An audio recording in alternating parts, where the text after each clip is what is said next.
the systemic problem of coercion into fundamentalist Christianity has to do with a war on poor people. Sex work is a major component of that. Also look at the prison industrial complex. People who are forced during parole or even while incarcerated to be involved with fundamentalist Christian recovery programs, 12-step recovery programs. I was in a homeless shelter once where you really didn't have a choice. You had to go to Bible study. I got an exemption so that I could go to a 12-step recovery group. And because I asked for that exemption, I was labeled and stigmatized because I didn't want to go to Bible study. I'm not as articulate as you are, Divinity, and I don't have as much contemporary education in what the issues are right now. I will tell you this. When I lived in the war zone in Albuquerque not too long ago, there was a church there who received donations of food from Roadrunner, which is a second harvest type of deal. There are stipulations on how that food is to be used and distributed. Agencies who receive that food are not to make any profit on it. But I'll tell you this, Philadelphia Ministries is the name of the church, and he's still in business. He runs a halfway house for recently released prisoners. He demands all their food stamps. Even though he has a food budget, he demands all their food stamps. He pays them $1 an hour to work in his private landscaping business, and he charges them rent for the beds that they're in. Now, he gets these donations of food. He'll put out a huge table of cakes in front of the church. And, of course, especially the little kids,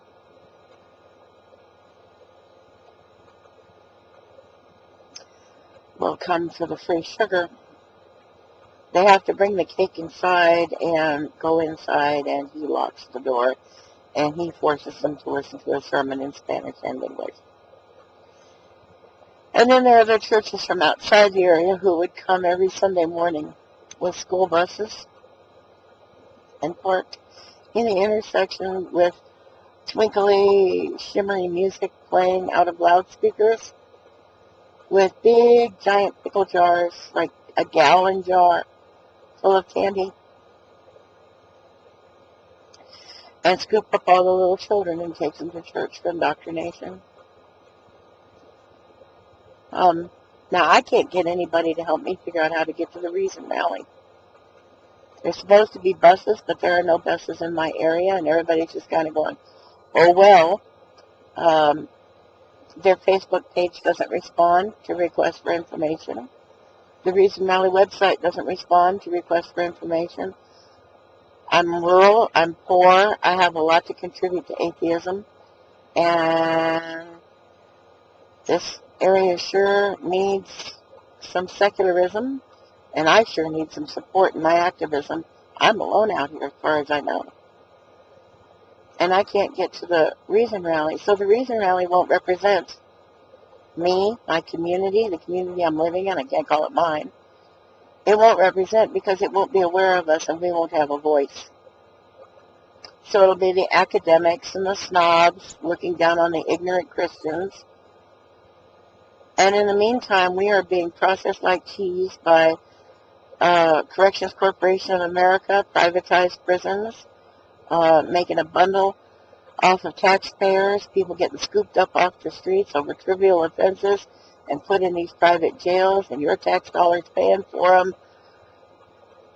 And the indoctrination machine going on. You can't get a bowl of soup or a bag of groceries or an old blanket or a cot for the night without having to listen to hate speech. You don't want to be a queer and be homeless in the United States right now, especially not if you're an atheist. It's hell. I'd rather eat out of a dumpster. I'd rather take my chances getting arrested sleeping under a bridge or out in an empty field someplace. So, yeah, this amazing atheist guy, there's no patriarchy in his world. What the hell does he know about that?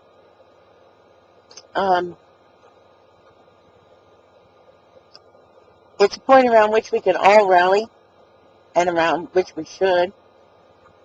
It's an issue of racism, classism, sexism, heterosexism. Any little group that's vulnerable and easy to exploit. It's a form of parasitic capitalism. Exploit the poor. It's no different than payday loans or, like I said, scooping us up and putting us in prisons for stupid, trivial matters. They'll let us out if we squeal on somebody else. If we claim we're innocent, we're held in jails for, up to 2 years or more before we get a trial. Taxpayers pay the bill, and we lose our homes, we lose our kids, we lose our reputations.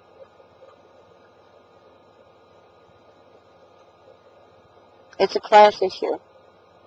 Now, if the atheist academic types want to ignore it and poo-poo it, they're killing us. And we're the front lines, and we're the ones who need the most respect and probably deserve the most respect because we're the ones who have to put up with it every day. I don't really have anything else to say. Yeah, that's it. Thanks.